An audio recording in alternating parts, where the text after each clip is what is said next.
Big news that has come out today for Terra Luna Classic. The 1.2% burn proposal has passed. Officially, guys, we're now in the long game. We're going to see big runs for Terra Luna Classic in the future once it gets implemented the 20th. If you guys want to know about that, my name is Pocket Hercules. Like and subscribe, and let's get right into it. So, guys, here we have the proposal. As you can see, it has indeed passed. And it didn't just pass like a 50-50 split like you see in some congresses or some. No, guys. This had overwhelming support by the community. As you can see, 99% of all votes went to a yes. That is amazing, overwhelming support. This passed with all flying colors. I mean, realistically, the second we saw the proposal come up, we all knew it was going to pass. But, you know, usually when you pass proposals like this, there was a little bit of a controversy earlier. Some people were saying that the 1.2% burn tax was actually bad. It was a type of innovation. But, you know, so there's usually some controversies. You never really see 99% overwhelming support for pretty much anything. I mean, when you get groups of people and you put them in a box, all right, to get them to agree on things at 99% level is just not going to happen. That's just a realistic fact about it, okay? Some people think the earth is flat, you know what I mean? You know, okay, so just putting that out there, right? This is big. This is good news for us, guys. And you know what? The price action kind of started to reflect that. You know, earlier today, guys, if you guys didn't know, the inflation report that came out from the US is looking pretty grim. You know, we're seeing freaking record high inflation numbers where we surpassed expectations. And, you know, markets take a tank when you get bad numbers like that. You know, markets struggle. Markets really do struggle. They see that, they panic. You have sell-offs. You have people running away with their money. They're like, oh crap, you know, we need to look for a hedge. So with all that chaos, Terra Luna Classic just mooned. Okay, like we just said, okay, we're gonna hold twos. We drip down a little bit. We're gonna hold, and just right back up. Okay, and this is great price action that we're seeing today, because if we break threes, guys, I'm just saying, not financial advice, but if we break threes, the Terra Luna Classic is one of those assets that whenever we break those big barriers, the threes, we broke twos, we just tend to kind of just run, you know? We just run.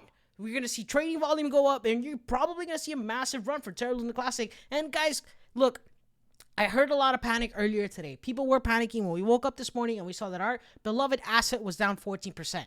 What you guys need to keep in mind is that, look, the Terra Luna Classic is a highly volatile asset, and it's gone up 400% in the last 2 months in a bear market. You know what I mean? So are we really going to just throw away all of the progress we made? We're just going to throw away all of it just because an asset that went up 400% in the last 2 months goes down 20% after the worst inflation numbers we've seen in 40 years? I think we can forgive it a little bit, just a little bit. You know, I'm not saying it. I'm just saying a little bit. Okay. And then when we look for the future of Terra Luna Classic, guys, the 1.2% burn did get passed. It's going to be implemented the 20th. 20th is a big day, right? Because we're also getting validators at the end of October. It's gonna be big. It's gonna be a huge catalyst. And then let's look at our burn numbers. Let's see what the numbers say, right? We're looking at 3.9 billion tokens burned already. Like that number just every time I look at it, it just skyrockets. Okay, 3.9 billion coins already burned. This is huge, right? And this is without the on-chain 1.2% tax. So this has been basically just lunatics going absolutely crazy. This has been MEXC going to the forefront, being the guys that said, hey, we were going to lead the charge. You guys want a 1.2% tax on all transactions? We've got your back. And that is exactly why I'm making the move to MEXC, that they're going to become my main exchange for the time being. And I know others are going to be doing the same, because when we have centralized powers like MEXC who see the community and they respond to us, we as a community also have a responsibility to reward them. And how can we reward MEXC? We can reward them with our trade volume. That's how they are going to see, okay, responding to the community is a good thing. So then when the next proposal comes out and we need help from them, they're going to be more willing, because they understand that, like, they have our back, we have theirs. Okay, guys? It's just simple math on that. So again, price action, guys, we're looking really good today. We saw a big rally. We're coming back to the 28s, 29s. If we break threes, guys, I mean, who's to say? Who's to say where that ceiling really is?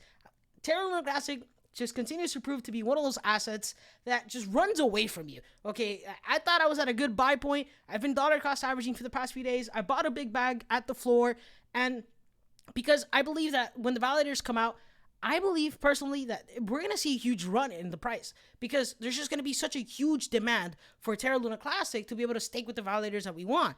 And if you guys didn't know, with the validators, basically what's going to happen is that we're going to have kind of like a representative democracy going on where proposals are going to be able to get passed, and then through the validators, voting is going to happen, and the validators are going to represent the best interests of the Terra Luna Classic community.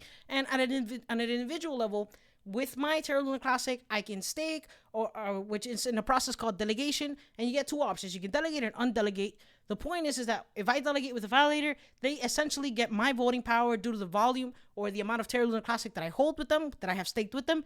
They get a reward for doing such a thing, and it gets split amongst all of the people staking with such validator, but they essentially get the voting power for our coins, and they get to make the decisions based on what we want, like again, like a representative democracy, because if they don't answer to us, we can just undelegate, just like that. Gone. Their voting power, gone. Okay? So this is big. This is big. And this is a big step for us at the community because it shows that we really wanted something. We voted on it. It passed. And now it's here. It's going to happen. It's getting implemented. And that just shows you the power of Terra Luna Classic, the power of the community, and the power of DeFi in general at the philosophical level. You know, the whole point of this project, guys, in case you didn't know, in case you're here just because you saw a big green ticker on Terra Luna Classic, the whole point is to show that we the people want power over our currency and we're able to govern it. Okay, that's the whole point. That's the whole reason why we're fighting the good fight with Terra Luna Classic. It's why we need to support the people who make the good choices. We need to support the people who are spreading the word, and it's up to us at the community level. This is a grassroots movement to get the word out there. Hey guys, this is big. Hey guys, hey, you know, I'm not saying talk to the dinner table with your family about it, but if you know somebody who's a little crypto lenient, hey, just bring it up. Terra Luna Classic, hey, have you heard of it? You know, what's up? It's big in DeFi. You know, you should look at it. 300% run in the last month. Big coin. Okay, guys? So my name is Pocket Hercules. Thank you guys for watching. Like and subscribe, and I'll see you in the next one.